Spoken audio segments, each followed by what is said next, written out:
So for Garnacho, are we both sell no matter what? Yes. Okay. By the end of the season, I think he and Caicedo were our best two center mids together. For me, it's like a mix, genuinely, of David Luiz and Cesar Azpilicueta. I feel like I could put split opinion if I were just talking to myself. I called this, man, before the season started. I called this before the Club World Cup. Kind of like with Tosin, he's pissed me off too many times to where I kind of want to see the back of him. I would be willing to give him a new lease of life under a better manager as well, truth be told. Next up, Liam Delap, I think, can be a sell no matter what. Yep. What's up, guys, and welcome back to the Blues and Hyped podcast, where we connect with other content creators to talk Chelsea, football, and everything in between. Today, we're hooking up with another content creator, which I've talked to before. Very talented content creator as well. We have Matt from the Stamford Sync. Pleasure to have you on. How you doing? Yeah, nice one, man. Thanks for having me on, mate. I'm good. It's been nice believing again, right? It's been nice being able to be hopeful. Absolutely. It's one of the rare times in the last year where it's been fun to be a Chelsea fan. So I'm having a good time. I've already talked a little bit about some of the post-season stuff. Talked with Kai from Behind the Dugouts as far as what potential 11 we want to see for next season, and also gave a bit of an end-of-season review. So today, we're going to look at the players that are still here, that might be leaving, might be staying, who knows? But we're going to give our own thoughts and opinions with a bit of a tier list, which I thought could be pretty fun. So I'm going to pull that up real fast.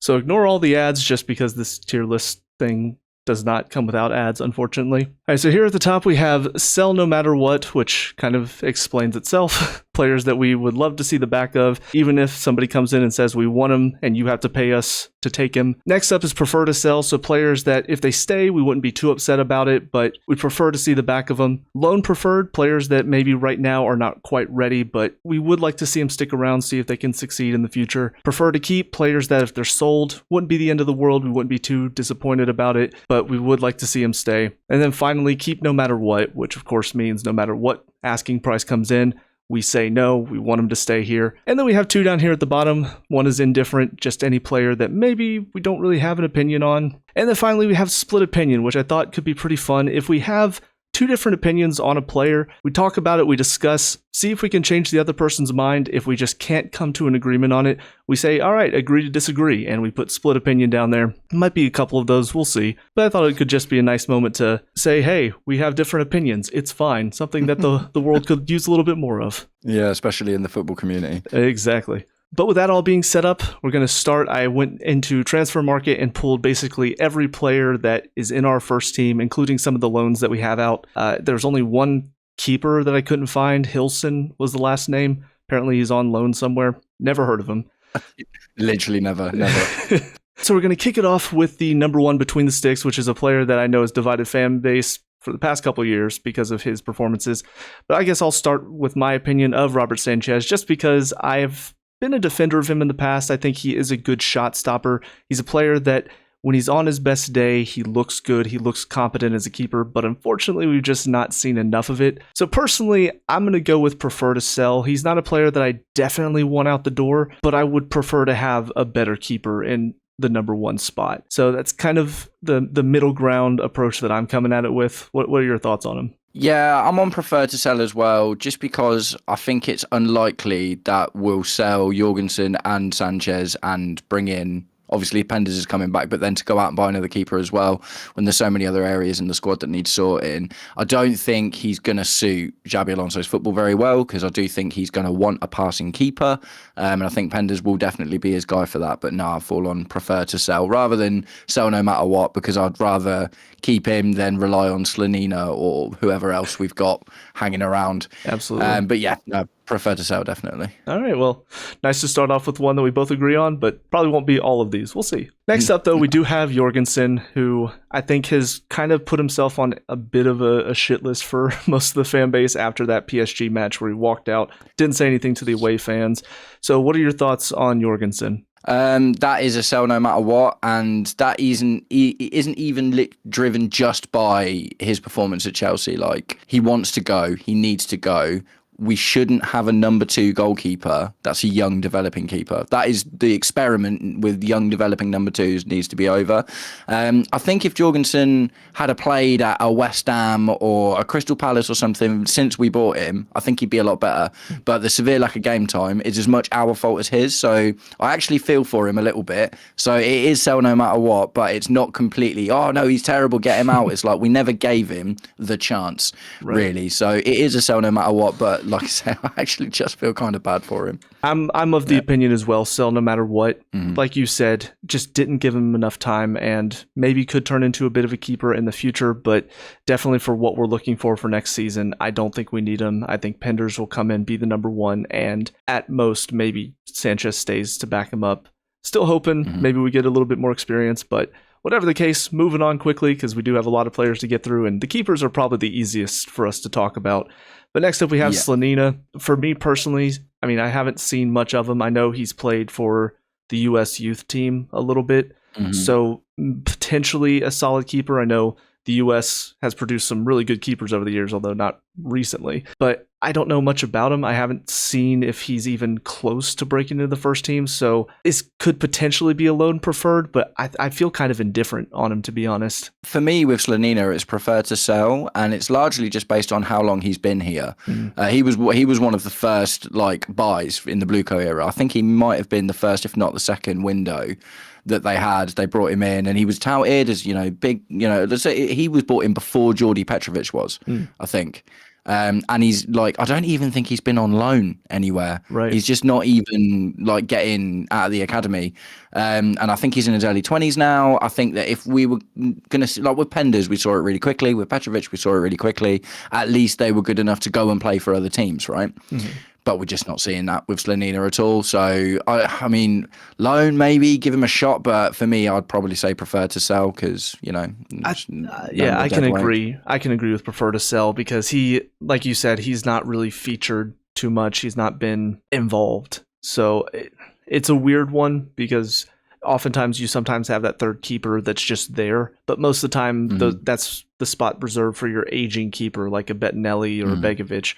So what a guy. So yeah, it's a weird one, but yeah, I think prefer to sell for me as well. But finally, we do have Charmin Low. I don't know if he's similar to Slonina because he has been here for a while, but he's, I think, an academy prospect, if I'm not mistaken. Yeah. It could be one that's a loan, your young keeper that you have that has the potential if you just need another keeper available. What are your thoughts on Charmin Low? Yeah, I think loan preferred just because his name hasn't been floating around quite as long as Slonina was. We haven't seen him. We've got no idea, but a loan would be indicative that someone sees something in him. If he doesn't get a loan, then that's when I'd start to be concerned. Where it's is it just another Gaga Slonina? Is it just someone that is just never going to get close to the first team and we end up releasing him? So I would like to see him go on loan to see if there's anything there at all, even if it's like a League One team or something. Do you know what I mean? That's fair. Agree with that one as well. So pretty straightforward. So yeah. Keepers, like I said, pretty simple, I think, for us to agree on because I think the feeling around the keepers have been pretty unanimous for most of the fan base, even with Sanchez, who divided opinion at first. Interestingly, I get a lot of avid supporters of Sanchez in my comment section. There's a load of guys that think he should absolutely just be given a chance. But I completely agree with you, and I think the majority of the fan base is on the prefer to sell or keep him as number 2. But there are some pro Sanchez people out there for sure. I think I could see where just because he's had some good games and he has kept us in a lot of matches throughout this season. But I think we've talked about it before in a previous video on your channel. I think he's had too many moments where you could just see he's inconsistent. He falls off, his form falls off, and you just can't trust him. So, but now we get into defense, and this is where might have a little bit more split opinion. Where it starts getting brutal. Exactly. We're going to start throwing punches. But first up, I think is a defender we can both agree on, and that is Levi Colwill. And for me, that's a keep no matter what. I think we're building this defense around him. I think that he's going to be the future in that back line, kind of almost akin to John Terry. Same opinion for you? We can hope. Yeah, for me, the thing, it's not even just about how good he is as a defender. He's the only actual natural leader in the squad. As far as that goes, like he will be the captain someday, I think. If I was Xabi Alonso, I'd be making him vice captain as soon as Enzo's out the door, or even if Enzo doesn't go out the door, I would be making Levi Colwill vice captain for next season. I think that we've missed that as much as his ability. But yeah, I agree. Keep no matter what. Ball playing defender. A bit of attitude, a bit about him, leadership qualities, still really, really, really young, and thus far seems to have recovered quite well from his injury. Very nice. Next up, could be an interesting one. We have Trevor Chalobah. What are your thoughts on Chalobah? Prefer to keep. It's definitely a prefer to keep. I think Chalobah is he's the only player in the squad that's in the situation that he's in. If Xabi Alonso likes him and he's happy to be a backup to whoever the new centre-back we bring in is, I think keep him. But he's been our first choice defender for the last 18 months. He was Crystal Palace's first choice defender for 6 months then. He's been a first choice Premier League defender for 2 seasons now, 2 full seasons. So if he's not up for being a backup and he wants to leave, there will be zero resistance to it, because Bluco will be like, academy player, pure profit, love that. But I think if he's happy to fight for his place, I think he'll stay. But if he's not, if he's like, look, I just want to go and be a first team defender somewhere, I think he'll go. But personally, I would prefer to keep him because we need some level of consistency in the squad going forward. Absolutely. For me, I think prefer to keep is probably where I land with him as well. It's very close to being a keep no matter what, though. Only because I think there is something to be said about keeping a lot of the core Chelsea players here. Because we had so many academy players, so many Chelsea born and bred that we just let go because of pure profit. And I think that did do a bit of damage to the squad. I mean, we're seeing some players that we'll get to Enzo and Cucurella later, but dreaming to play elsewhere. Where I think if you have players that are born into the blue, they want to stay, they want to fight for the club. And Chalobah, even though he does have his inconsistencies at times throughout the season, I think overall he's a good, solid defender, and he fights for the badge every single time. So I would love to keep him. Prefer to keep is probably a more fair representation, just because, like you said, he's not going to be our starting, hopefully, next year. We're going to more than likely get somebody in that's going to be a bit more world-class to pair alongside Colwill, which I think is perfectly fine. But next up, we have one that I don't know. I don't know what the fan base feels about him. For me personally, it's going to be a prefer to sell, and that is Wesley Fofana. He borders the line sometimes for me, sell no matter what and prefer to sell, just because he has those moments where I just get so frustrated watching him. The lack of his awareness, the lack of consistency in his performances, getting sent off twice this season. So yeah, he's a player that does frustrate me a lot of the time. I think I'm going to be fair though and say prefer to sell, because he does have his good defensive moments, and who knows, pairing him alongside a good quality center back might help him grow. But at the moment, I would prefer to see the back of him. So for me, Wesley Fofana is a sell no matter what. And the reason for that has not actually got anything to do with his ability, because I think if we're being completely honest, on his best day, he's currently the second best centre-back in the squad. I think on his best day, he's better than Chalobah. Chalobah's like a 7 out of 10. And on his day, Fofana's like an 8 out of 10. And it's marginal. Do you know what I mean? The issue I have with Wesley Fofana, really, is the attitude stuff. It's easy to sit there and think, but if he likes Xabi Alonso and they work well together, he could be really good. But that gives you the 50-50 chance of, if he doesn't like Xabi Alonso, then he throws his toys out the pram and gets red cards and does things like try and drag players away from trophy celebrations when there's other teams. Do you know what I mean? It's like, unfortunately, it falls down to the attitude thing. And he can be really good on his day, but also I kind of start to feel like Fofana, how I feel about Sanchez. How good a player is on their best day is obviously very important, but I think it's more important how bad they are on their worst day. And on his worst day, Sanchez cost us games, and on his worst day, Wesley Fofana has also cost us games. Right. If we didn't need to sell so many centre backs, I might sit this one in prefer to sell. But on the proviso that we're probably going to sell at least 2, if not more, of all of them, I would probably put Fofana in that category. You don't want an £80 million player on the bench, really. You just don't, do you? So we'll have to figure this one out. Maybe this is the first split opinion, I'm not sure. But for me, I think it would be indicative of moving on from bad decisions as well. or not necessarily bad decisions, but moving on from something that hasn't worked out, even if we don't make a huge amount of profit on him. If we sold Wesley Fofana and kept Trevor Chalobah, that would look good for the hierarchy, I think. And honestly, it's tough because, again, like you said, on his best day, he is the second best in the squad.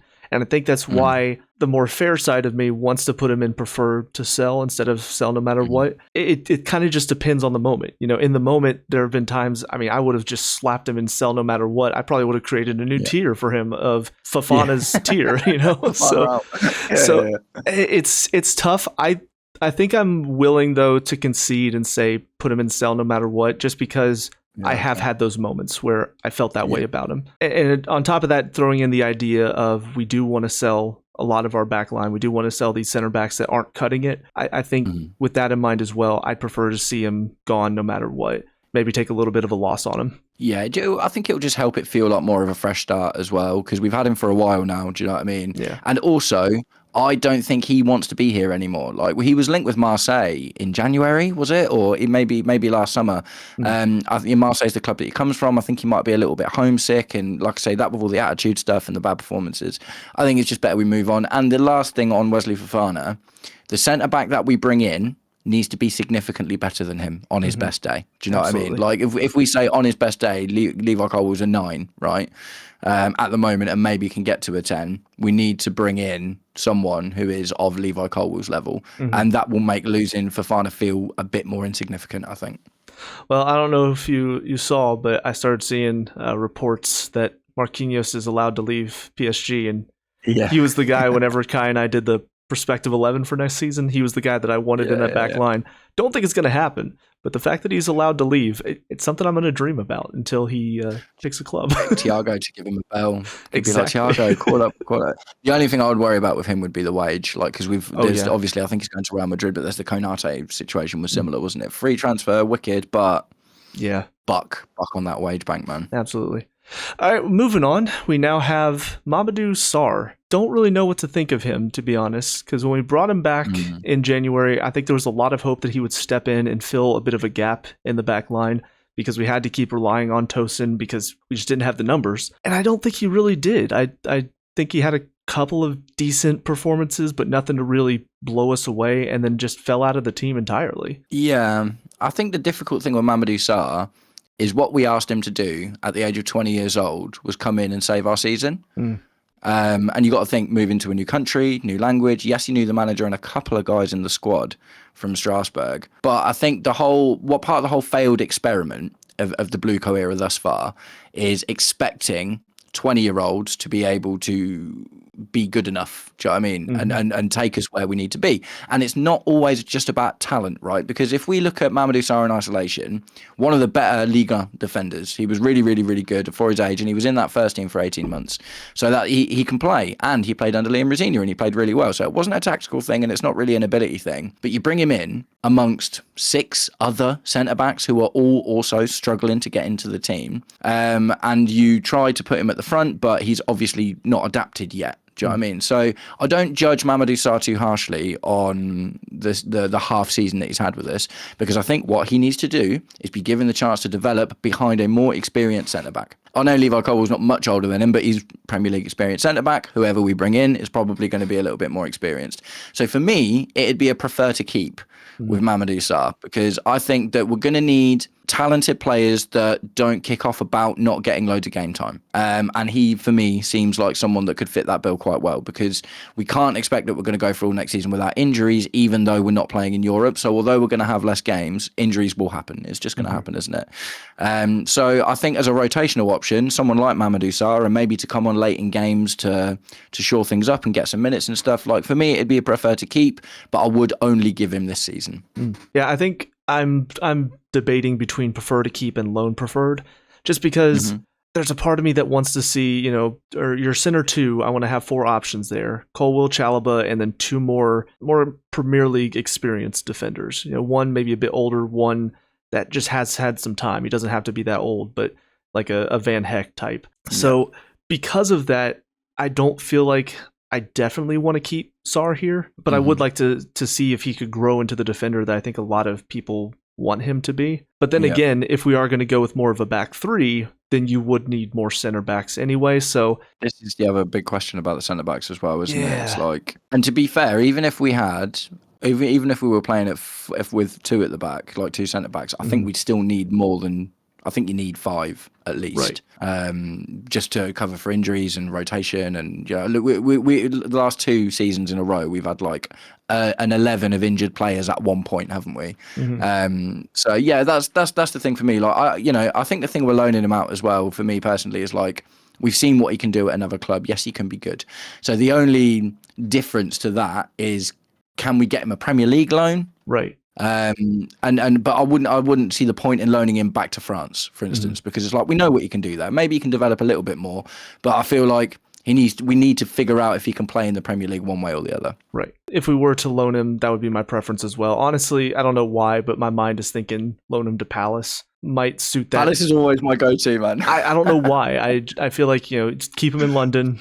Palace is a decent club. Caliber, it's Conor Gallagher, Ruben Loftus-Cheek. Like, there is a well-trodden path of us loaning players to Crystal Palace and them developing well over there. Yeah. But it's like I would just loan all of our loanee players to Crystal Palace if I could, to be honest. Seemed to work out. I'll go with you on this one. I'll say loan preferred. Okay. But it would be on the proviso that it was a Premier League loan, because I don't think there would be much point in sending him anywhere else. Yeah, absolutely. So moving on, we now have 2 probably easier decisions. We have Tosin, which I just think sell no matter what, personally. Do you know what? I was reading into this the other day. It's a prefer to sell for me. Interesting. It's not because I think he's really good. It's because I think he actually has something valuable in the squad that we would lose. He's very well liked. He's the oldest player in the squad, and he's respected in the dressing room, and he's an important figure in the dressing room. If he was happy with the idea that he's basically hardly ever going to play, like a third goalkeeper, do you know what I mean? But as a centre-back, if he was happy to be around, train, be an older head, and also a bit of consistency in there, right, I wouldn't hate it if we didn't sell him. He's the one out of the majority of the centre-backs that I think we need to sell. He's the one that I would keep, because I think he struggles when you put him under the enormous pressure of be our first-team goalkeeper. I think that's and he has had some really good games, and he can play with the ball at his feet. He's a relatively okay passer. So yeah, it's not a sell no matter what for me with Taysom. It's actually a prefer to sell. I would like to see him out and get I would like us to buy more than one centre-back, for instance, in ideally. But if I don't think we're going to. Do you know what I mean? I do think we are going to hang on to of 1 or 2 more of these centre-backs than the fan base would like to. Interesting. And if that is the case, Tyson is the one that I would prefer to keep. But I would prefer to see him out if we could bring him in with someone else. But yeah, it's not a sell no matter what. Not the same way that some of the other guys are. Okay. I think we might have a split opinion on this one, because I know what you're saying. I understand. Yeah. And I've seen a couple of people talk about that as well, because I know Uncle Tosin is like kind of a common name around him. And so I get that feeling, and I remember whenever Bettinelli was sold, that was something that some Chelsea fans brought up, is like having that type of head in the dressing room is great. Somebody that everybody gets along with, a bit more experienced. Yep. But for me, I can't. I mean, I guess if he was willing to just stay there and just be a part but not actually play, maybe I'd be fine with it. But I don't know. I've had so many frustrating moments with him. It's hard for me to be okay with the idea that he'll stick around, even if he's not going to feature much. It's one of those players that is pissed me off too many times for me to want to see him around anymore. Yeah, I think it's one of those. I understand where you're coming from. I just don't think I can find it in myself to say, yeah. For me, like, squad harmony is so important, and that intangible thing, like, as content creators, we spend a lot of time talking about statistics and the eye test, and it's all very on the pitch focused, right? But why do you think Jordan Henderson's going to England with the World Cup for the World Cup? It's not because he's going to play. It's because Thomas Tuchel wants his character around, right? Right. And Bettinelli was a good example as well. And like, look what happened to our goalkeeping department when there's no Bettinelli around all of a sudden. I do think it's easy to forget because they're getting paid millions of pounds and they're professional athletes or whatever. I think it's easy to forget that these guys go to work and they spend all of this time with each other training and in the gym and, you know, doing tactics and all this, that and the other. It's a different kind of leadership for me. Do you know what I mean? It's like you want on-field leadership like Reece James and Levi Colwill, but a bit of off-field leadership. And, you know, I do think that maintaining squad harmony is really, really, really important. And I think that the best teams generally were very, very together. And I think Xabi Alonso will appreciate that. So yeah, it's not a sell no matter what for me. So we can call this one a split opinion if you want. All right, first split opinion of the video. I don't know if that's a good thing or not, but Uncle Toasting, mate, Uncle Toasting. I just try my hardest with these sorts of things, not just to think about the football side of it. And obviously that is like 90% of it, but that other 10% is what makes the 100, right? Right. And I know that's something that has been talked about with this Blue Co model, and it's something that I talked about when it first started, and they started talking about we're going to only buy under the age of 26 and not have anybody above that. I remember thinking at the time, that's not going to work. You need the experience in the dressing room. So I don't mind having that type of experience in there. Just I would prefer it be somebody other than Tosin, to be honest. Yeah. But look, if we were able to get a Marquinhos or someone that was able to, you know, like a Thiago Silva type that comes in and everyone's like, wow, look, it's this guy, then yeah, cool, get rid of him. Do you know what I mean? Because that leadership is going to be so much more important, and you know you can trust him on the pitch as well. That's fair. I just don't see us necessarily doing that. So, but yeah, we'll split the difference on this one. All right, but next up we have Badiashile, another one that I think should be fairly straightforward, because I just don't think he's quite done what I think we were hoping he was going to when he first came in. But go to you first for your thoughts on him. Yeah, this one is a sell no matter what, because it's been a long time. He's still young, so we'll get good money for him. But because it's been a long time, we'll also make good profit. So his book value will be low. So we could sell him for 20, 25 mil and still make a decent profit. He has had some really good games. Outside of that, like, he's been fit for the last few months as far as I'm concerned, and he's barely even been on the bench. Do you know what I mean? And whenever someone else plays, Tosin has been preferred. So for me, Benoit Badiashile we was 20 when we bought him. I think he's 23, 24 now, something like that. He doesn't add to the squad. He hasn't got the character or the personality as much as the technical ability is good, and he's a really good passer, actually. He doesn't pass very often, but really good accuracy is his whole thing. But we've just seen him be bad too many times, I think. And, you know, I know you can make a bit of money from Tosin as well because he was a free transfer. But like I say, Tosin has that intangible likeness around the squad kind of thing. Don't hear any of that with Benoit Badiashile. He doesn't seem to impact on the pitch. He doesn't seem to impact off the pitch. We need to free up. And he's definitely, like, him and Fofana for me would be the two that I would, let's just get rid of them if we're going to sell some of the guys. Absolutely, and he will definitely be going into sell no matter what, because I'm basically of the same opinion. You know, I don't really have anything to add. A lot of what you said is kind of how I feel, and it is disappointing only because I do remember when he first came in, especially when he was paired alongside Silva. I mean, he had a couple of games that I was thinking, man, he's going to be good, and I think this is part of the problem with having that lack of leadership on the pitch. Is I don't think he's been able to find that for him because there hasn't been anybody to lead him. So that's it for our center backs. So moving on, we're now to our left backs. We'll start with Marc Cucurella. This is going to be an interesting one because I think for most of the season, if you had asked me at any point, I would have said keep no matter what. But I think with some of the talk that's happened recently about Barcelona and also how he finished the season, for me personally, I'm not saying it's a prefer to sell, but he's no longer a keep no matter what for me. He's more prefer to keep because I still think he has the talent. He has a lot of that grit and the desire to work hard, track down the ball. All of 100%. That kind of seemed like his head was somewhere else by the end of the season. He had a couple of really poor performances by his standards. Yeah, it's prefer to keep, but for me, it's mostly driven by the news. I think we'll sell him. The Atletico Madrid are opening talks with him. I don't think he'll go Barcelona. I think he'll end up going to Atletico Madrid. We're starting to see amounts of money now. He's got 3 years left on his deal, I think, so we do have some wiggle room for it. But the other thing is, there has been no conversation about him getting a new deal at all. Do you know what I mean? Even Enzo Fernandez, who we're going to get onto in a little bit, there was discussions and talks about him not getting the deal that he wanted. So there's been negotiation with Enzo Fernandez, but we're not hearing anything about that with Cucurella. Personally, if it was just like my choice, I'd say keep no matter what, because I don't think you get another Marc Cucurella at any point. Do you know what I mean? I think he's so versatile. He's got the grit, like you said. He can score a goal.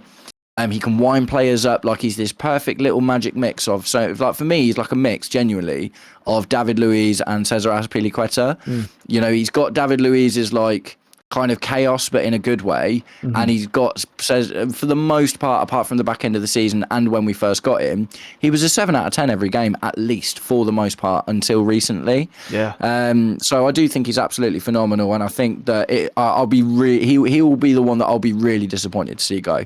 But I'm saying prefer to keep because I'm being driven by the news, and there is basically no one's coming out of Chelsea and like Barcelona came to talk to us about João Pedro, and we were like, no, absolutely not, untouchable. That's not happening with Marc Cucurella. So there seems to be this kind of two-way agreement. I think that if someone pays up for him, then he'll go.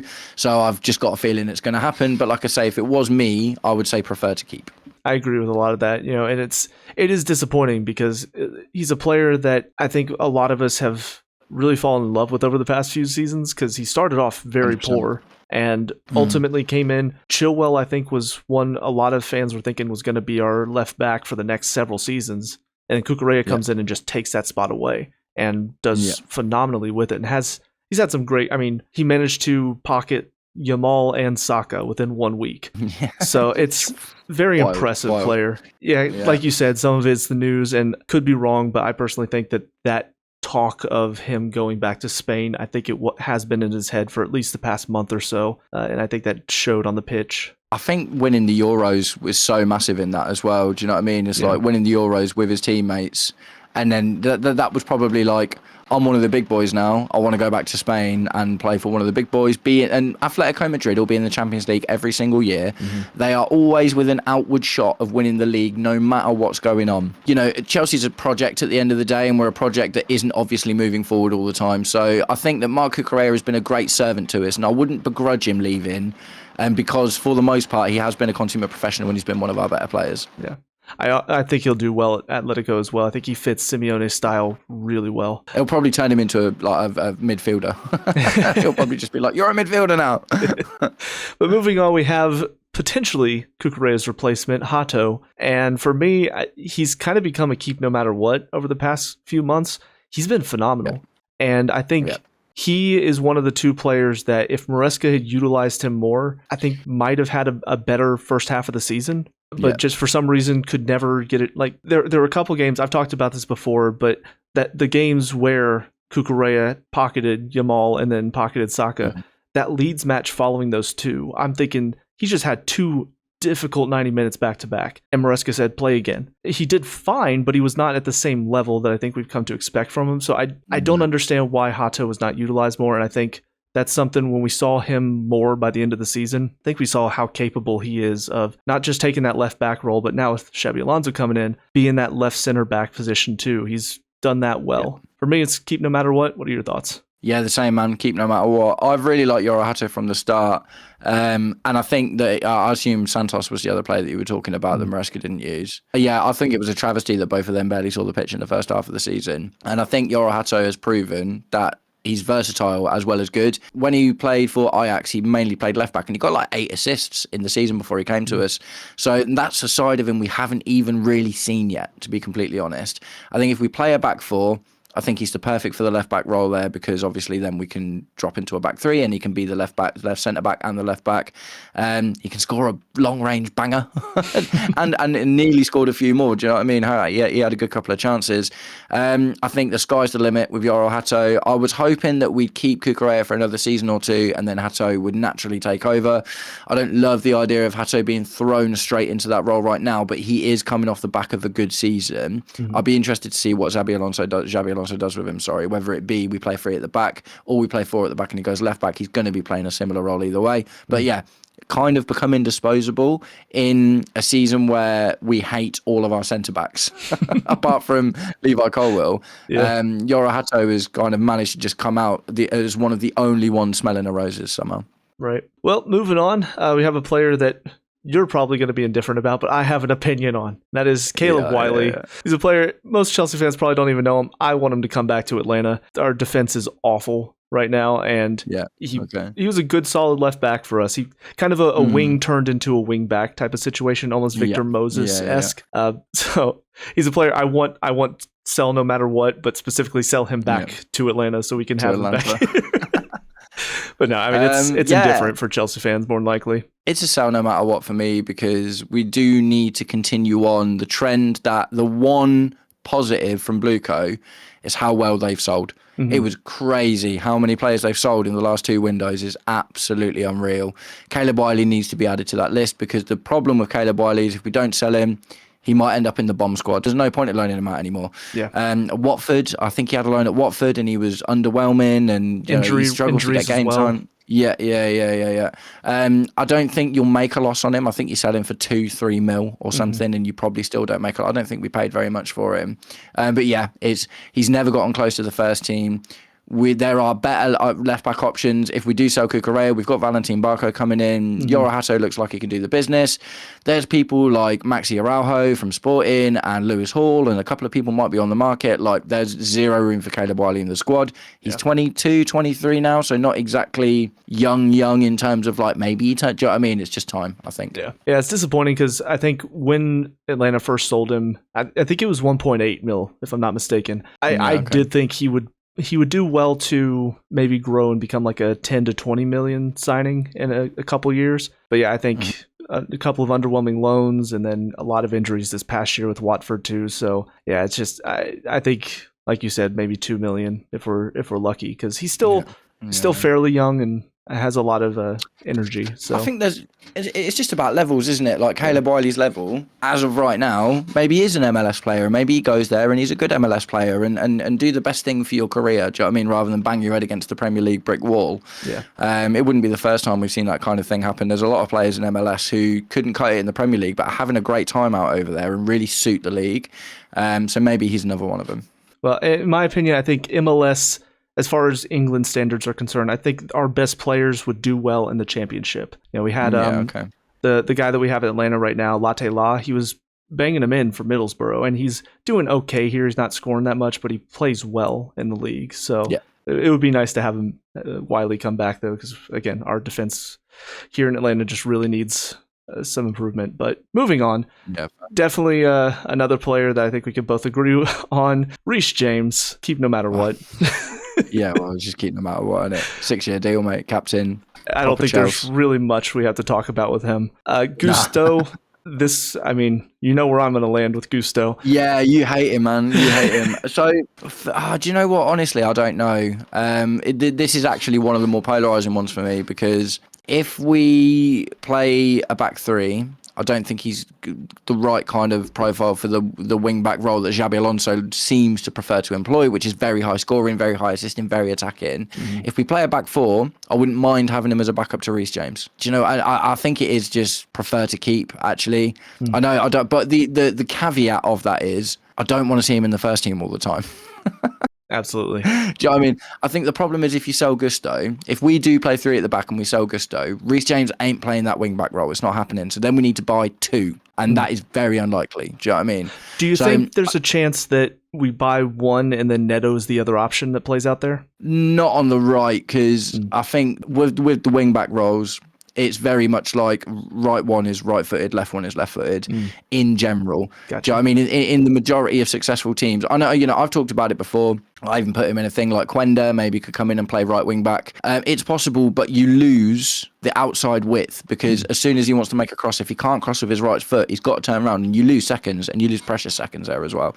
So I think it's not ideal to have an inverted wing back, if I'm completely honest. Neto, I think, could do a job on the left, but the only other person in our entire squad at the moment that I think could play that winger back role a la Jeremy Frimpong is potentially Jamie Gittins.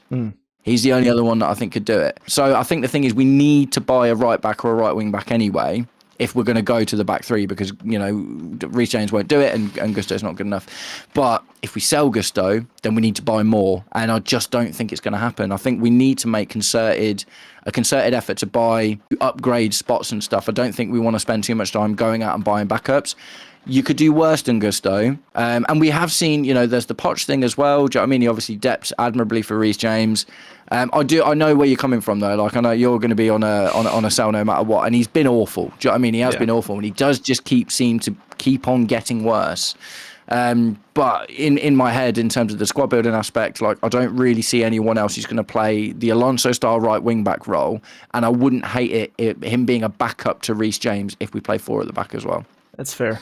And the thing is, because as much as I like to go in on him, I also know it's not entirely his fault. Like you've talked about, Maresca really changed how he was utilized, played him in so many different positions, and I just don't think he was comfortable in any of that. Some of it is on Maresca and eventually Racinier as well for not utilizing him correctly. But at the same time, I just can't.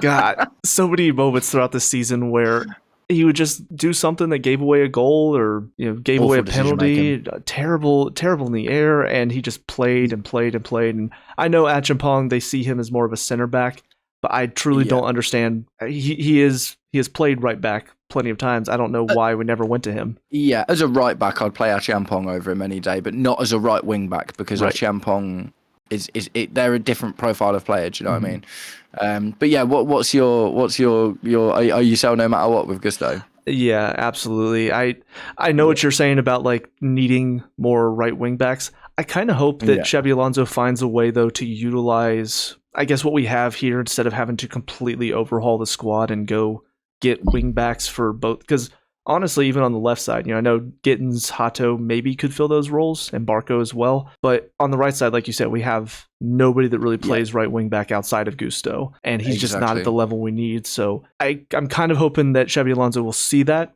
and for this first season, almost find a way to orient a back 4 to play his style and still find a way to be successful. I mean, I guess it could be something like what you said in one of my videos, where it's like maybe it's a case of we start with a back 4, Reece James plays on as the right back, and it shifts into like a back 3, and whoever, like whether it's a Valentin Barco, for instance, or someone like that, he kind of pushes up, something like that. Yeah. So maybe there is, like you say, a way to orient the back 4 to not worry about it. And like I say, I wouldn't hate to keep Gusto around for the backup thing. But if we sell Gusto, I don't know. I don't think Josh Acheampong's going to be happy if he gets loads of game time at right back. He's come out and said before, isn't he? He's like, I'm a centre back. Like, I want to play centre back.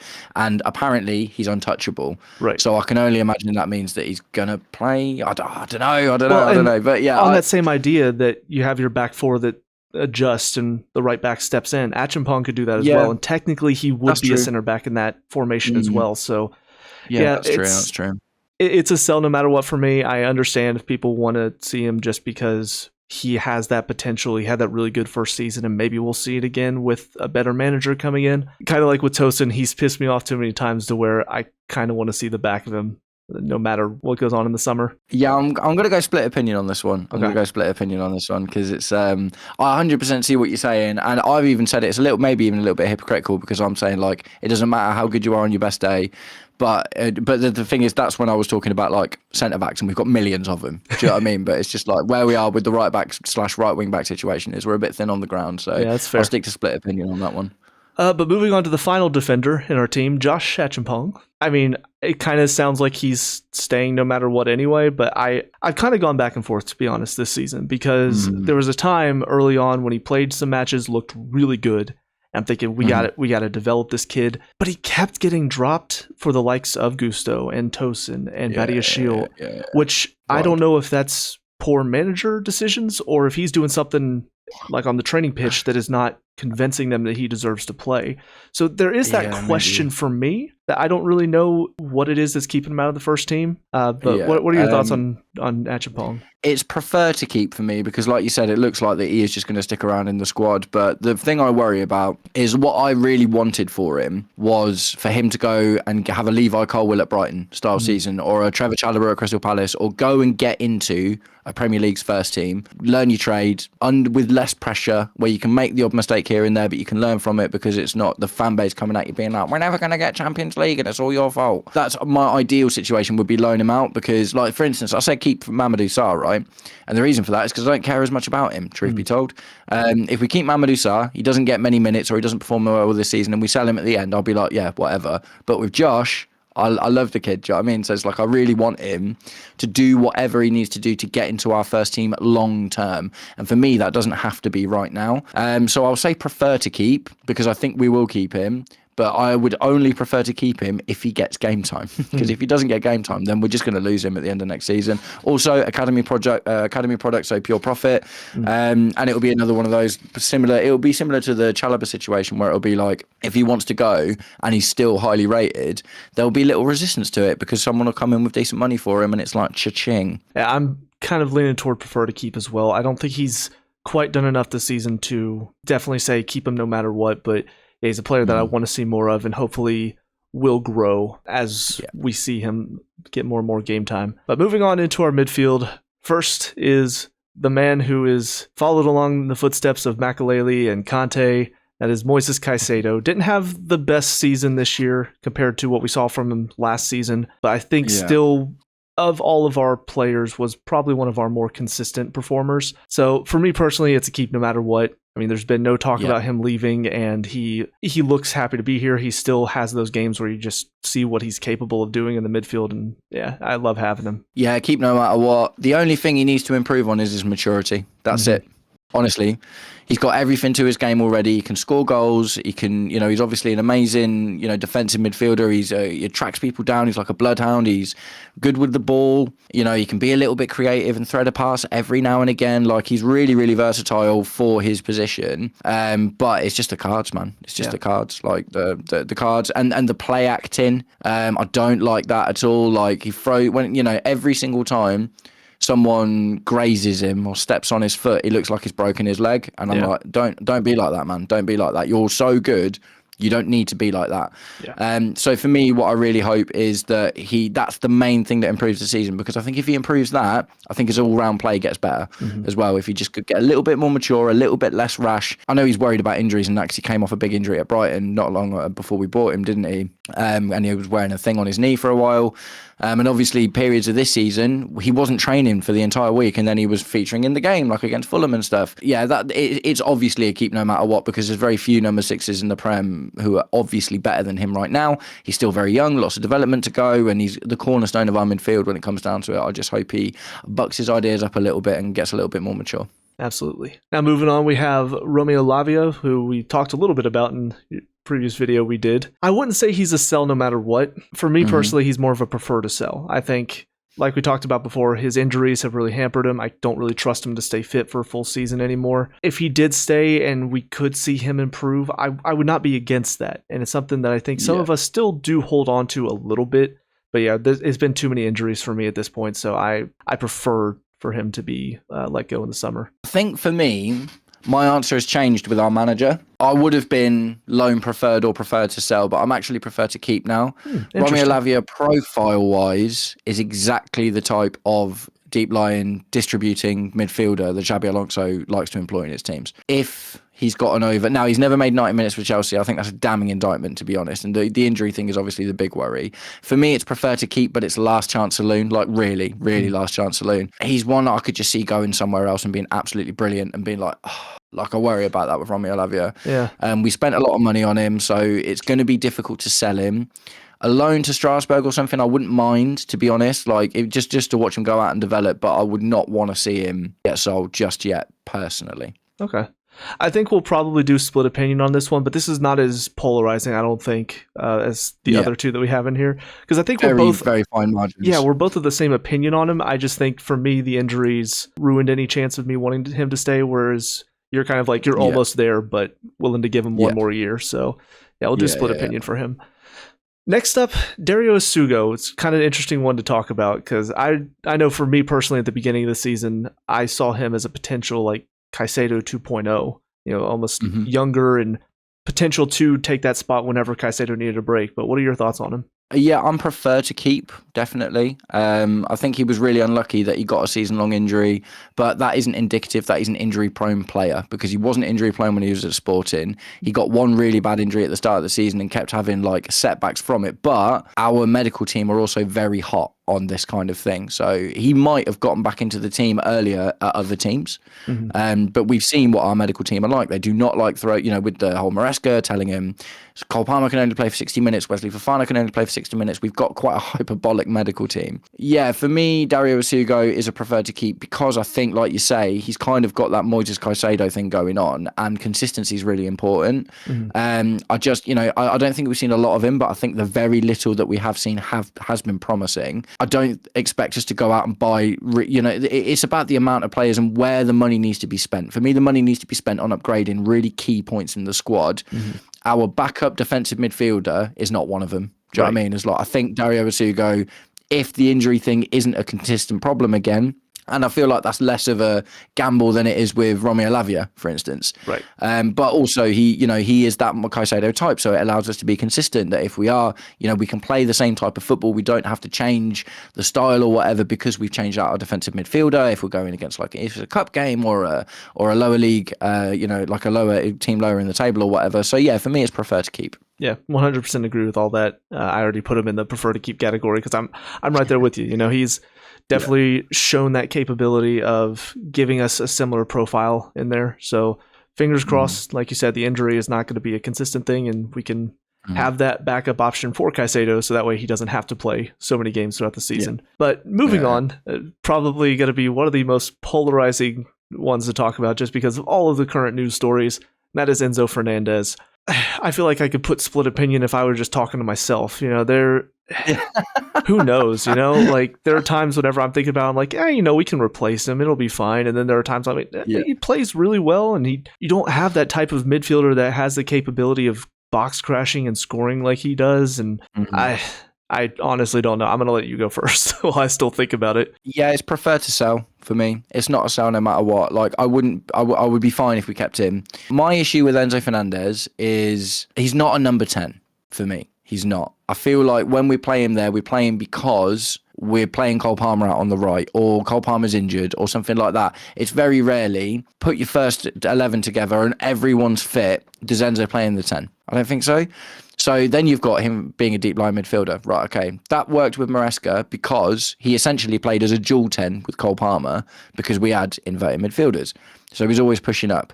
We bought him as a deep line midfielder. He's very rarely played as a deep line midfielder. And I understand the argument about goals and assists. Like, I get it, of course. Output, really, really, really good. But from a deep lying midfielder, I don't think that's what we need. I think we need someone let's say, right, Enzo Fernandez gets 10 to 15 goals. What I want from that is another 5 goals from João Pedro, another 5 goals from Cole Palmer, another 5 goals from Esteval Willian, and another 5 goals from our left winger to not only make up but also improve on that, and for him to be able to get 3, 4, 5 goals in the season, which is kind of what you expect from a deep lying midfielder. So it's an unpopular opinion, but I think Enzo Fernandez, albeit he's been one of our better players, and that's the really easy thing to look at, do you know what I mean? I also think he's part of what has held us back because he's not a typical number 10 and he's not a typical number 6, and it is always about finding how do we get him into the team? How do we build the team around him? How do we make it so we can get his kind of weird somewhere between an 8 and a 10 and a 6 and whatever it is, do you know what I mean? It's like, how do we get the best out of that? So I would prefer to sell at this point because of the Real Madrid stuff I thought was petty. I didn't really like it. I thought after that especially, I thought he became very performative, like to go out and flirt with Real Madrid in the international break and then to come back and be like, oh, Chelsea, and to like look at the Brighton fans with his hands on his hips. And I'm like, come on, mate. It's like, all right, you're being silly now, aren't you? Yeah. So it's not a sell no matter what because I understand this is a big ask. Do you know what I mean? We want 120 mil for the guy. Yeah. And also, I imagine Xabi Alonso could figure out something to do with him. Do you know what I mean? I don't think it's, but I just think for squad building going forward, I think selling him and getting a deep lying midfielder that's actually a deep lying midfielder and someone like a Morgan Rogers or a Morgan Gibbs-White to play as a rotational or dual number 10 makes both of those positions better for me personally. And honestly, I mean, a lot of what you said, I do agree with. I think for me personally, where I saw him at his best was almost like an 8. That he did drift into the number 10, but I felt like Palmer was the 10 that drew players to him, and that opened up space for Enzo to make a run up into the box. And I think also because of how bad our left wing was, one thing Rosinha did well that for some reason he stopped doing, and that's part of why we saw our form drop off so drastically under him, but he was playing Enzo more so on the left wing coming in as another 10 with Cucurella overlapping.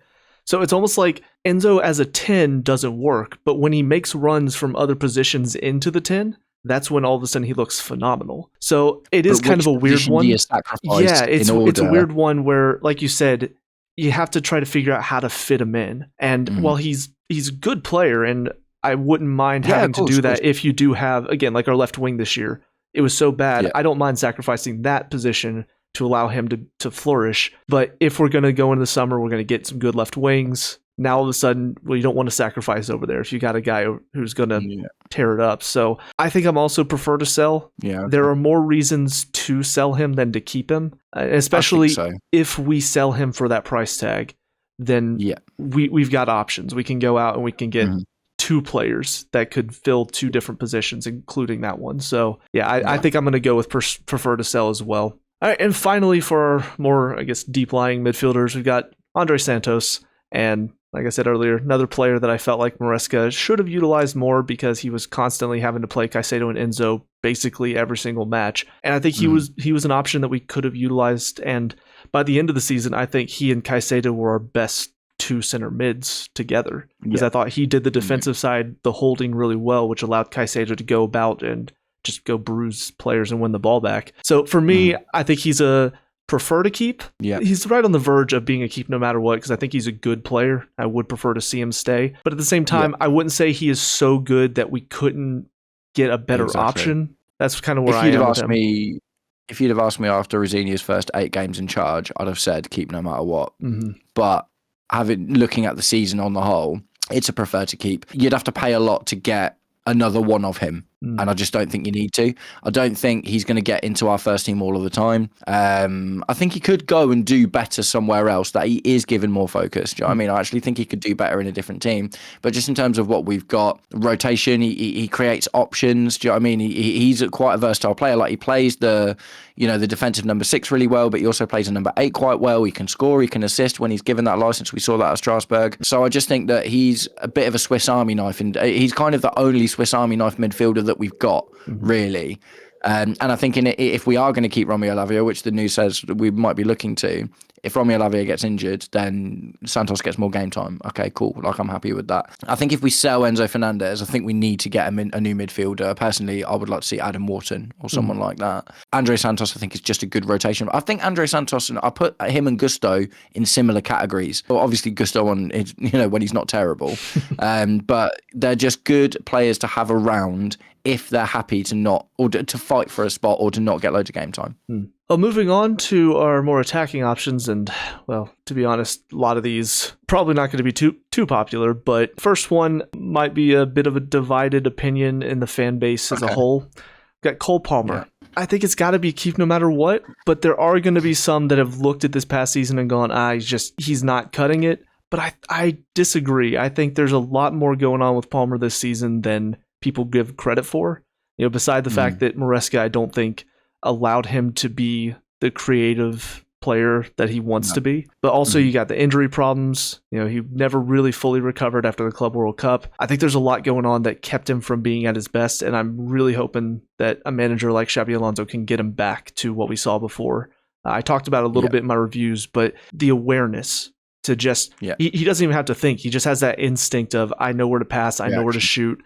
I often think back to that one assist that he had against Newcastle where, ball came out and just one time over the top through to, I think it was Jackson maybe. That just, it was a beautiful assist. So, for me it's a keep no matter what. Sounds like you're the same. Yeah, 100%, man. It's keep no matter what, but this is the last season, I think, that it is a keep no matter what. And that is bolstered by the fact that he's not going to the World Cup. This will be the first break he's had in 3 years over the summer where he's not been gallivanting, doing something. Do you know what I mean? Because I think we had back-to-back World Cup and Euros, didn't we?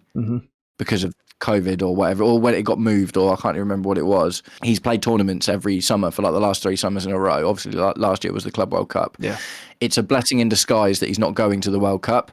It's a blessing that we've got Xabi Alonso now, who is a manager who is known for structured positional play, but allows his attackers to dynamically react to the game that's going on around them, which suits Cole Palmer. So Maresca was very much like micromanaging. Yeah. When this thing happens in the game, you be here. Mate, when the ball comes to you and you're in this position, this is where you need to get it to.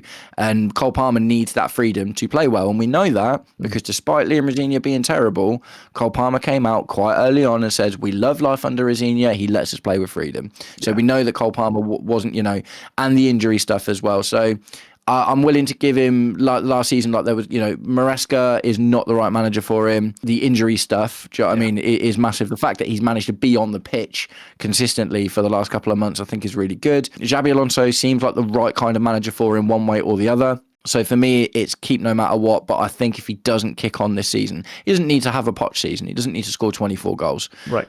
But his assist numbers were really low last season. He got 11 goals in all competitions, which isn't bad considering, he did take a few penalties though. So he's not scoring loads from open play.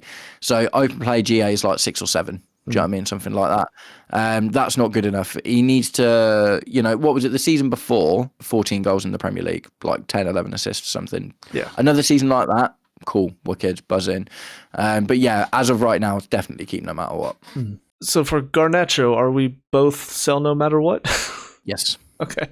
I don't think much else needs to be said about him, to be perfectly honest. Right. Next up, we have Gittins. This one will be kind of interesting. I personally, it's hard to say because we didn't really see too much of him this season. I know preseason started really well. Seemed like he might have some potential. And then he didn't look good in the Premier League at all. He had a couple of decent Champions League performances. And then the injuries hit him. So kind of not featured much since, what was it, like November, I think? Last time we saw him? Yeah, he's been out. He's been out for a while now. So I think he was another one that... Yeah, go on. Well, I was just going to say, I think I'm leaning towards sell no matter what, but I think I'd be fine with prefer to sell, just because he's a player that if he's given more time and he succeeds, fine, but I don't really have strong feelings about him like I do with Garnacho. Yeah, so for me, it's about the squad building element, right? Because Garnacho is a must-sell for me. Tyreek George is probably going to get sold as well. We need a right-footed left winger if we're going to play the 4 at the back of 4-2-3-1. It's somewhere between prefer to keep and loan preferred. I guess I'll fall on prefer to keep. The thing with Jamie Gittins is I think he was another one that was a bit muted by Maresca's tactics. Because when Liam Rosenior came in, he started cutting in. Basically, he never cut in under Maresca. It was always byline, byline, byline, byline. A couple of nice looped crosses and stuff. But as soon as he's under Rosenior, he's cutting in, he's attacking. He looked really good, and then he got injured. So when he got injured, he was just starting to come into form. He's really young. Also, we paid 60 mil for him, so there ain't no chance we're selling him. No, at all. Regardless of how bad he's been, or or him being injured, or the injuries plus 60 mil, no one is coming in to buy Jamie Gittins off of us. It's just literally not going to happen. Yeah. So maybe he gets a loan, but if we sell Garnacho and then loan Jamie Gittins, do you buy 2 left wingers? Is that what you do? We need to be careful with the squad makeup, right? Because we're not going to buy 10 first-team players this season. It's just not going to happen. Do you know what I mean? So I'll lean on prefer to keep. A couple of reasons. I mentioned it once already. I think he actually might be able to play the Jeremy Frimpong role because he was playing on the right for Liam Rosenior when he was cutting in, making those attacks, getting a couple of assists and stuff, and it was like, right, okay, he sort of looks good from here. Jeremy Frimpong scored 14 goals and got 10 assists in that Bundesliga invincible season. And Jeremy Frimpong is not a right back. He's not a defensive player. He is a winger, ostensibly. So I see that as a potential thing. I see him as being a reasonably good, not good, but he's got the potential to be a backup. I don't mind seeing him in rotation and cup games and stuff. Because like I say, what we're not going to do is sell everyone and then rebuy everyone. Do you know what I mean? We'll only sell, we can afford to sell loads of centre-backs because we've got loads of centre-backs. I think Garnacho needs to go. But I think if you sell Jamie Gittins, you do the exact same thing that we've done recently, and we leave ourselves really light in certain positions, and then we end up getting players that we don't really want to play there. You know, we end up putting Esteval there or Pedro Neto, and all of a sudden it's all left footers all over the place again. Balance is really important. I would be willing to give him a new lease of life under a better manager as well, truth be told. So I get it. Like, you look at Jamie Gittins' season in isolation, and he's definitely not caught fire, and he looked awful at times. I think people forget he was just starting to look quite good when he got injured. And also, I just don't think there's any chance of him getting sold. So, you know, and even if you loan him, like, I think, you know, you're just leaving yourself really short again. And honestly, it's funny that you say a lot of people forget that he was starting to look good. I honestly forgot that he played at all under a senior. I thought he had gotten injured during Maresca's time, because I guess my timeline's all out of whack. I can see what you're saying, and honestly, might have convinced me to go with prefer to keep. I might lean a bit more toward loan preferred, but I'd be okay with prefer to keep, to be honest, because we could use the depth there for sure, and the body. We just need bodies. And I think one thing I'm thinking about, I was okay with selling him, is with Quinda coming in. I know, obviously, he's more of a right wing, but I know he has played on the left side as well. Like you said, we don't necessarily want to have, like, Neto having to play over there, or Esteval having to play. So I get the feeling of we want to have a left wing that's playing left wing. I'm fine with keeping him. Next up, he was on transfer market, so that's why he's here. Mudryk. Yeah, do you know what? He's still on the Chelsea website at the moment as well. It's wild. I guess it's just indifferent, isn't it? Because the truth of the fact is, none of us know enough about the litigation to understand if he's ever going to play football again.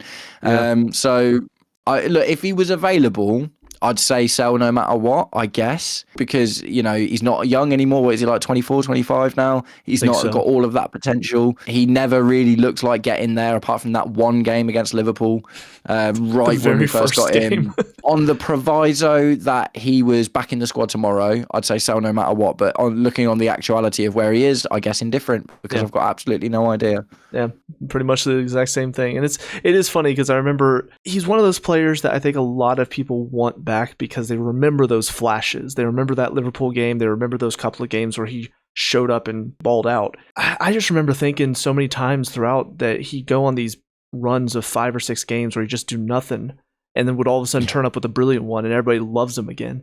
So if he was available, I'd probably say sell no matter what. Yeah, I think he's a player that needs to be managed within an inch of his life, because his decision making was terrible, and it was always conversations about his footballing brain. And that was always the thing. But yeah, either sell or indifferent, like wherever we're falling on it, like either one of those two. Next up is, I think, a pretty easy keep no matter what, and that is Esteval. Probably one of our brightest sparks this season, one of the few bright points. So Pedro Neto, interesting topic of conversation. I think for me personally, I know not everybody's going to agree with me on this, I'm kind of a keep no matter what for Neto. I'm the type of person, I love to have that Conor Gallagher, hardworking, not necessarily the most prolific scorer, doesn't assist a lot, but he just works his butt off for the team. He's gonna, if you put him out there at the start of the match, at the 90th minute, he's still going to be going 100%, because he is just that hard of a worker. I love having that type of player. I would love to keep him no matter what. I know that's not going to be every Chelsea fan's opinion. So where do you fall for him? I think that kind of player you just described works in a certain type of team, but I don't think when you're a possession-based team, there's a lot of room for your Conor Gallaghers and for your Willians. Do you know what I mean? Who was that for us in times gone by?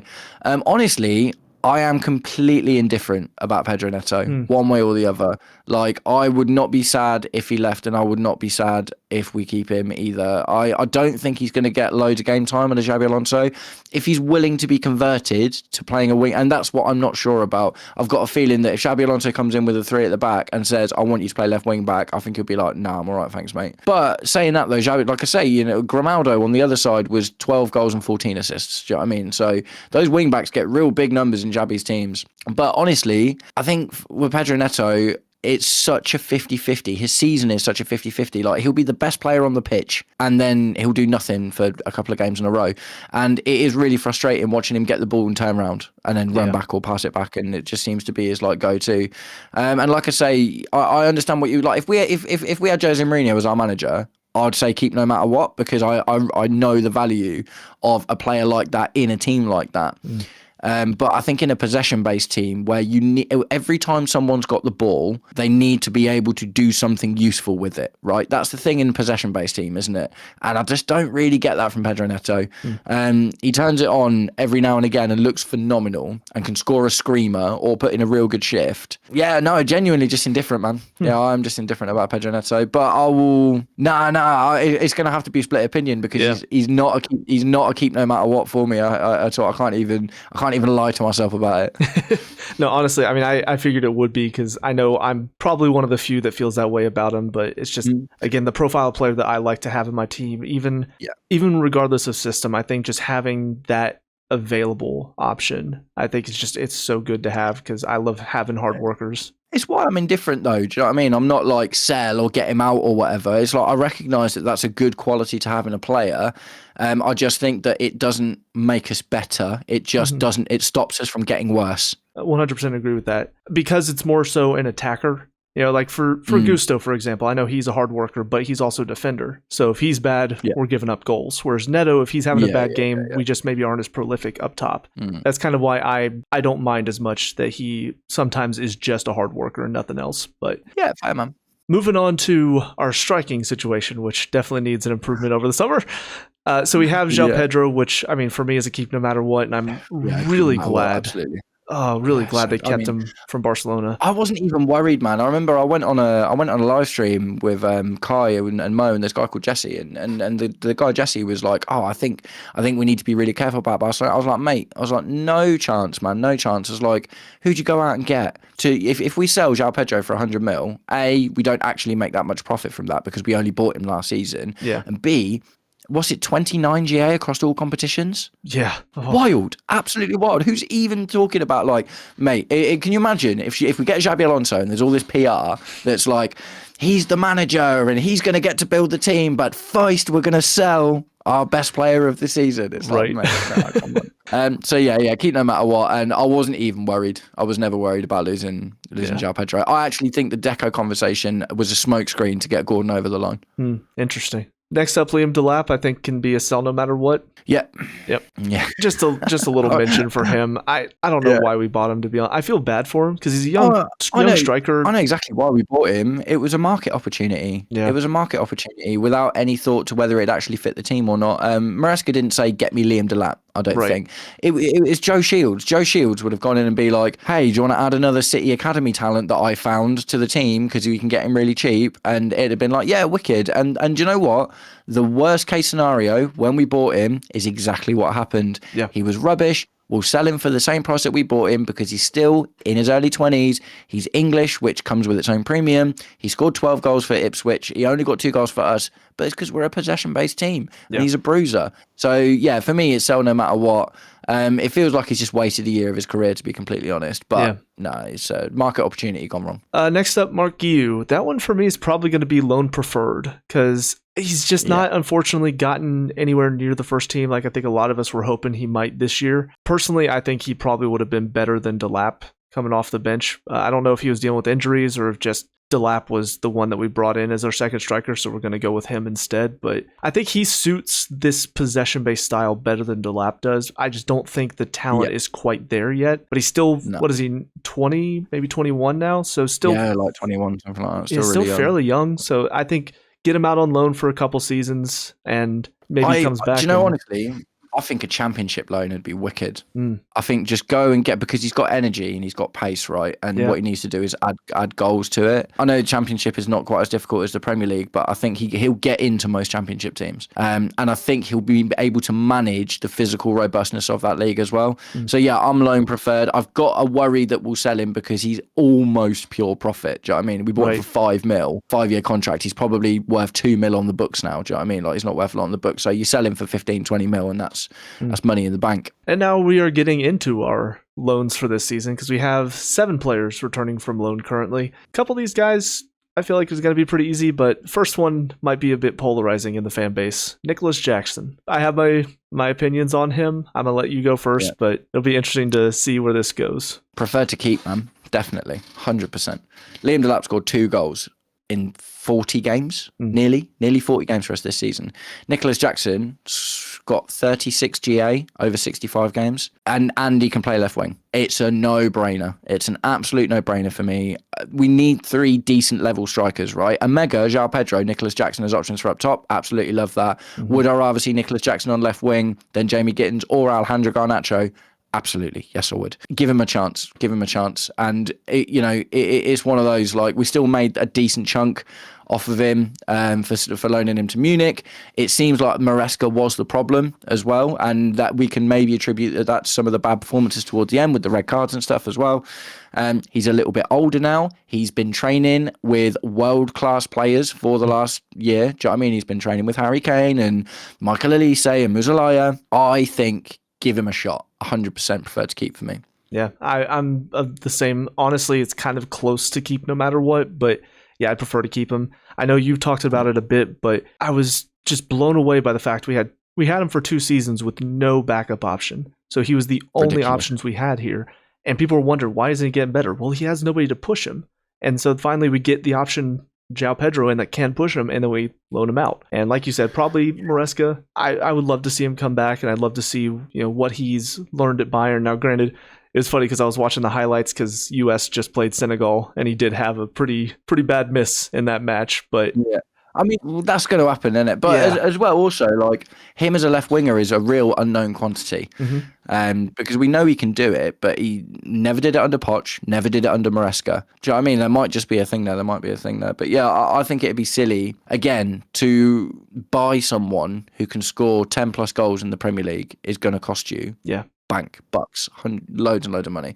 So as a rotational option with competition to provide and receive competition from the other players we've got in the squad, I think this could be the making of him, to be honest. How I felt about him in the final season, because I know a lot of fans were just ready to see the back of him after last season's finished. Personally, I thought, despite the fact he wasn't the most prolific, he did have his pretty embarrassing misses. I thought we looked better as a team when he was up top. I think he was great really good. Yeah, really good up top and opening up spaces, the runs that he would make. It's kind of, João Pedro does a lot of similar things, but I think Jackson, I don't know if it was his pace or if it was just his energy, but he was so much more all over the pitch and opening up many spaces. And Jackson was more of a wide forward as well, wasn't he? Yeah. And whereas João Pedro is more of a drop deep. So they actually they both provide something else other than being a number 9. But that's another reason why I find it interesting. Like a permutation of for me is if we have the 3 at the back, that you start with Nicholas Jackson or João Pedro up top, put either Nicholas Jackson or João Pedro in the left half space, Cole Palmer in the right half space. So Nicholas Jackson can drift out wide, João Pedro can drop in deep, Cole Palmer can bomb on forward, Cole Palmer can drift into the 10, they can play up top together. Same sort of thing with Omega. All of a sudden, fluid. We could have really, really, really fluid attack with a few players like João Pedro, Omega and Jackson that can occupy different positions from the same starting position. So yeah, it's a prefer to keep for me, but I understand why it's not a keep no matter what, because Xabi Alonso just might not like him. Well, moving on to probably a prefer to keep, more than likely. We have Mike Penders.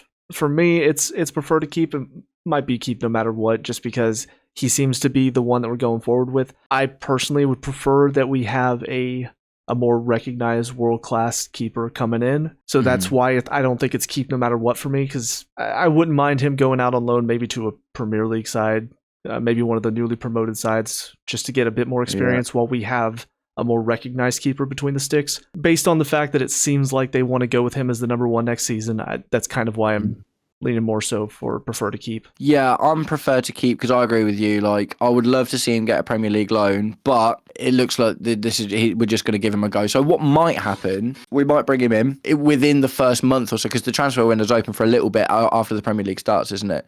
They tested closing it, but I think we went back to leaving it open because there was a few issues. Xabi Alonso has him for a little while, and it's like, actually, do you know what? He needs a loan somewhere, and we make a last-minute bid for Mike Maignan or something like that, if he hasn't already gone somewhere else.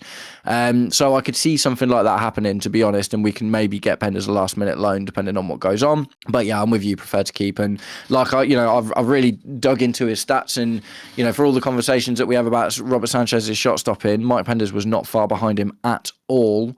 And his pass percentages are so much, mate. Sanchez is a bad passer, man. He's a bad passer. Sanchez gives away 2 of 3 long balls and 1 of 3 short passes across an entire season. Yep, not surprised by that at all. Now we have players that we know, but very interesting positions that they find themselves in currently. So first of all, we have Tyreek George. I don't know, because I didn't really keep up with him after he went to Everton on loan. I think I heard dealt with a little bit of injury problems while he was there. I don't know how that loan went, but I think for me personally with Tyreek George, he's a player that I wanted to see more of.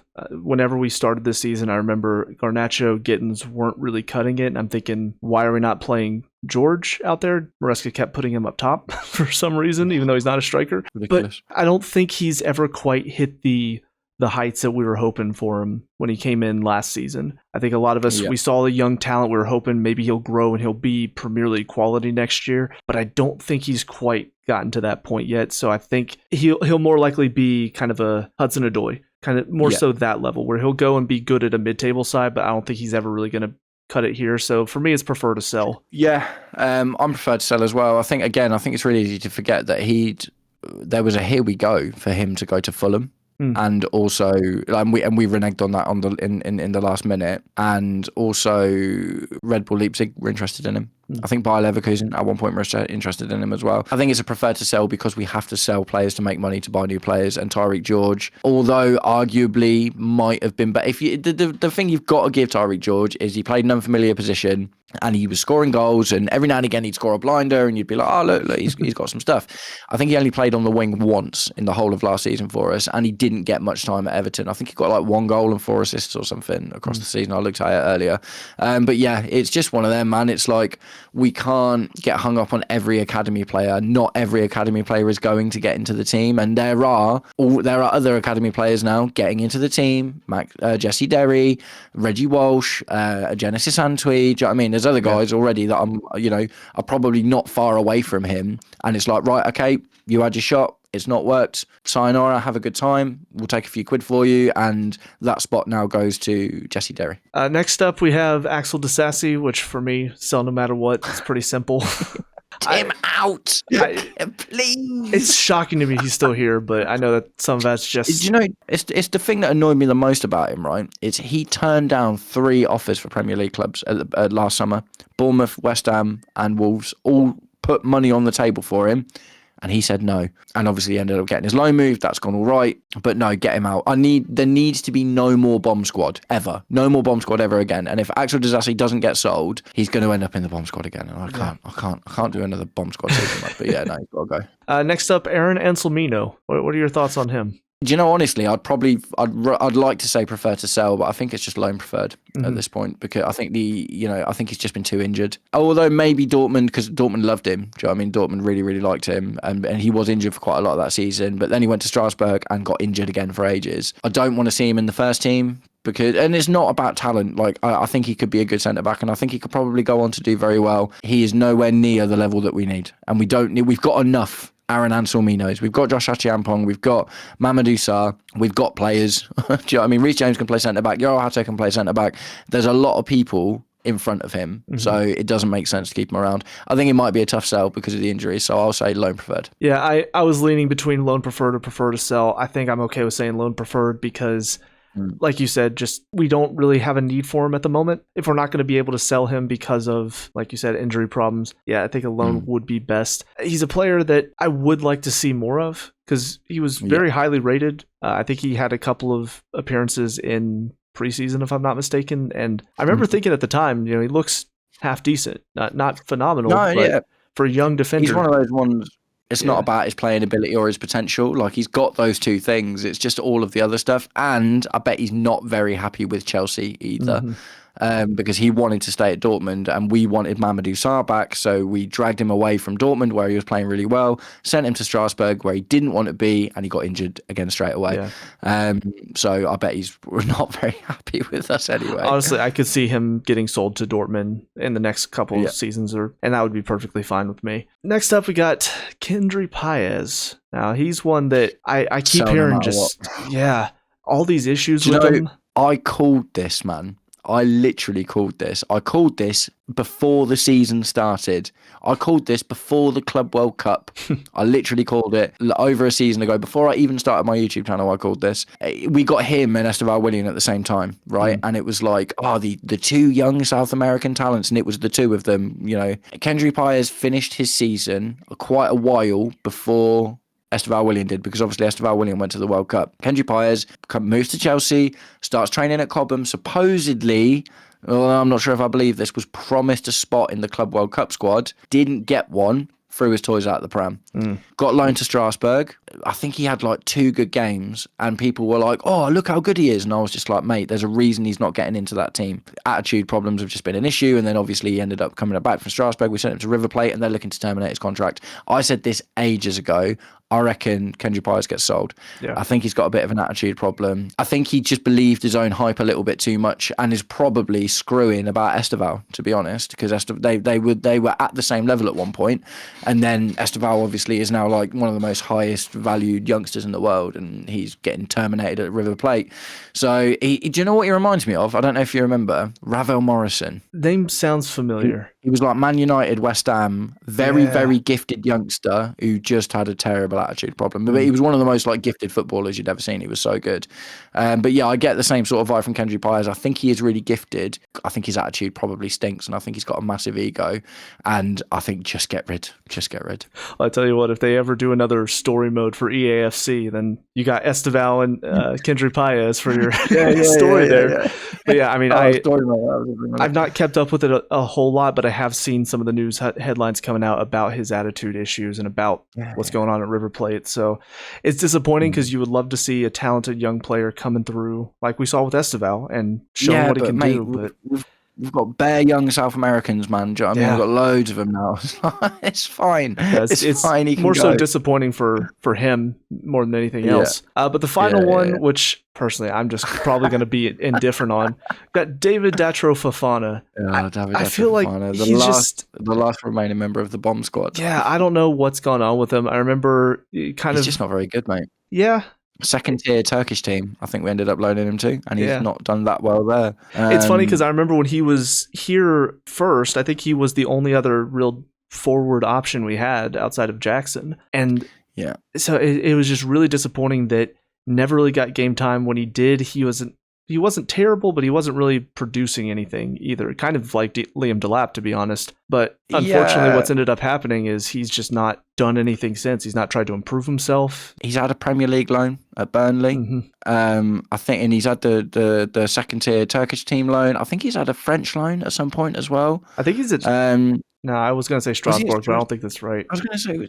No, I don't. I've got it in my head as well. I'm like, was he at Strasbourg at some point? He is another example of the system not working, right? For every Esteval, there's 2 or 3 David Datro Fofanas.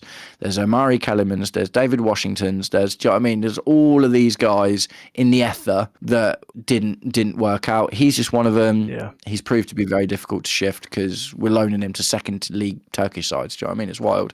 Nothing against the guy. Do you know what I mean? He's just not a very good footballer. So man needs to go, I'm afraid. I mean, it's between indifferent or sell no matter what. I guess sell no matter what probably works better, just because we prefer to see him out of the club, not necessarily sticking around. But that'll do it. That is all, what is that, 37, I think, players that we have currently. You know, there's literally more as well. It's crazy, isn't it? Because I think there's like I mentioned earlier, Jesse Derry, and do you know what I mean? It's like, I know he's an academy player, but he's getting first team minutes and stuff. And well, that's the thing. It's unending list of children.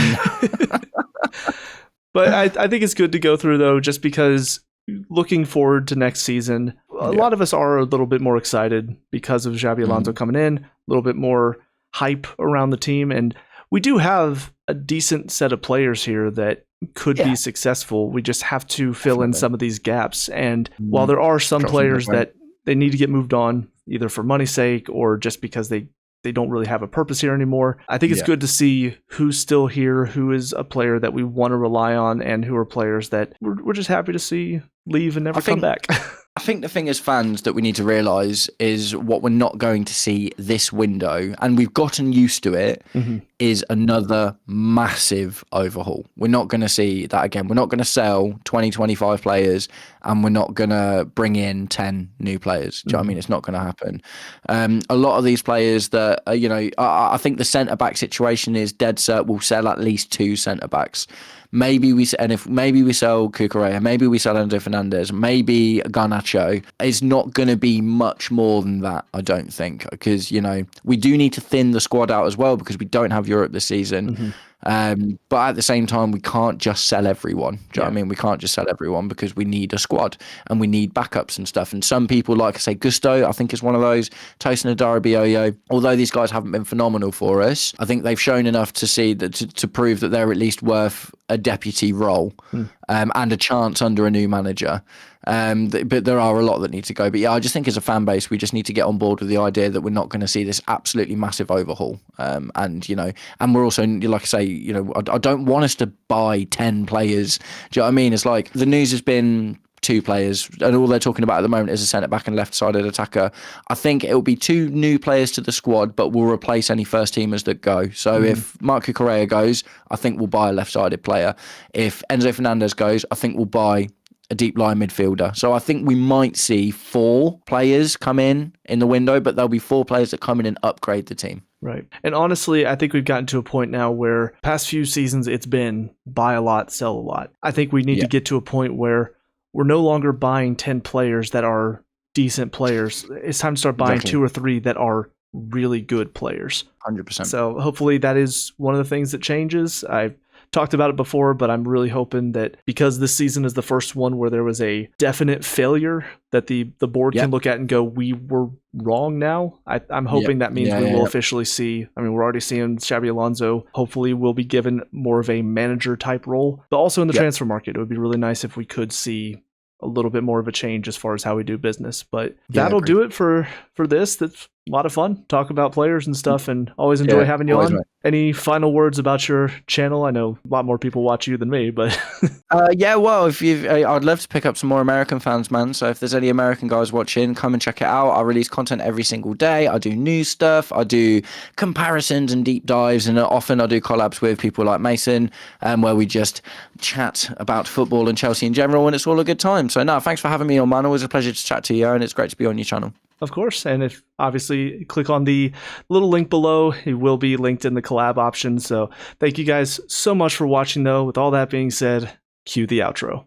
Hey guys, thank you so much for watching that video. I hope you enjoyed it. If you did, please leave a like and subscribe for more Chelsea previews, reviews, and talks. Also, let me know what your thoughts are down below, whether you agree, disagree, or just want to call me stupid. Let me know, we can talk about it, discuss all that good stuff. Also, if you want to hear me talk about TV shows and movies that I like, check out my channel Mason the Brock Henderson, where I upload reviews every Monday, Wednesday, and Friday. As well as if you want to watch me play through video games and try to make it entertaining for you, I have a Let's Play channel, Meso Hendo Plays, where I upload every Monday, Wednesday, and Friday. Also, if you do want to help me grow this channel, I do have a Patreon where all the funds and donations will go directly into improving this channel's quality. I hope you guys have a great day, and I will talk to y'all later. Peace out, and up the Chels.